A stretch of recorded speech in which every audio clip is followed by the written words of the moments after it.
नमस्कार।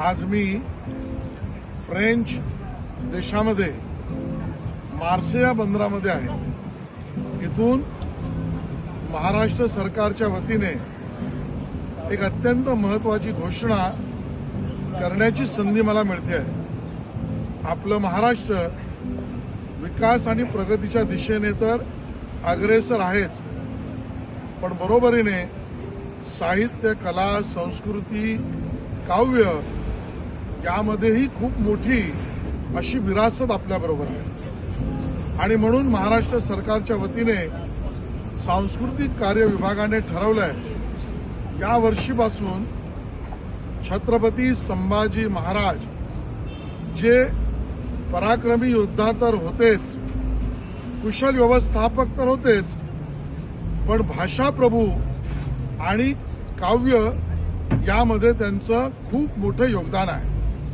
आणि म्हणून छत्रपती संभाजी महाराजांच्या नावाने राज्य प्रेरणा गीत असं कुठलंही गीत की ज्यामुळे राज्यातील सामान्य माणसाला, नागरिकाला त्या ठिकाणी प्रेरणा मिळेल, अशा प्रेरणेच्या गीताला एका वर्षाला एक गीत याला आता आपण पुरस्कार देणार आहोत। आणि म्हणून मी घोषित करतोय, छत्रपती संभाजी महाराज राज्य प्रेरणा गीत या वर्षीपासून सांस्कृतिक विभाग, महाराष्ट्र सरकार दरवर्षी एका गीताला पुरस्कार देईल। संयोगाने आज आम्ही मार्से बंदरामध्ये आहोत, जे फ्रान्सच्या देशामध्ये आहे। आणि याच बंदरामध्ये आपल्याला माहिती आहे, ब्रिटिशरांशी लढा देताना आवश्यक होतं म्हणून त्या ठिकाणी ब्रिटिश पोलिसांना तुरी देऊन आपले स्वातंत्र्यवीर विनायक दामोदर सावरकरजी हे त्या ठिकाणी तुरी देऊन आले। दुर्दैवाने परत अटक झाली। ब्रिटिश पोलिसांनी अटक केल्यावर आता आपल्याला हाल करून त्या ठिकाणी त्रास देतील, अमानुष छळ करतील।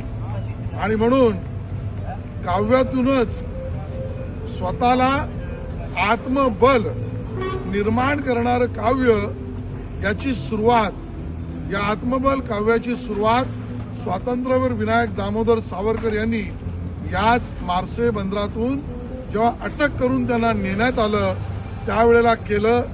आणि ते गीत म्हणजे आपल्या सगळ्यांना माहिती आहे, अनादि मी अनंत मी हे गीत, हे प्रचंड आत्मबल करणारं, मृत्यूला सुद्धा मी घाबरत नाही, मृत्यू सुद्धा मला बघून भयाने पळून जातो, ही भूमिका मांडणारे आपले सावरकर, ही त्यांची प्रेरणा, ती देशभक्तीची प्रेरणा, देशासाठी जगण्याची प्रेरणा, देशासाठी मृत्यूवर सुद्धा विजय मिळवणारी प्रेरणा ही आपल्याला त्या ठिकाणी मिळते। आणि म्हणून या अनादि मी अनंत मी या स्वातंत्र्यवीर सावरकरांच्या गीताला या वर्षीचं छत्रपती संभाजी महाराज राज्य प्रेरणा गीत म्हणून पुरस्कार आज आपण त्या ठिकाणी घोषित करतोय। याचा मला खूप अभिमान आहे। आणि म्हणून महाराष्ट्रातील तमाम नागरिकांना या गीतातून प्रेरणा मिळो अशीच त्या ठिकाणी अपेक्षा व्यक्त करतो। धन्यवाद। जय महाराष्ट्र।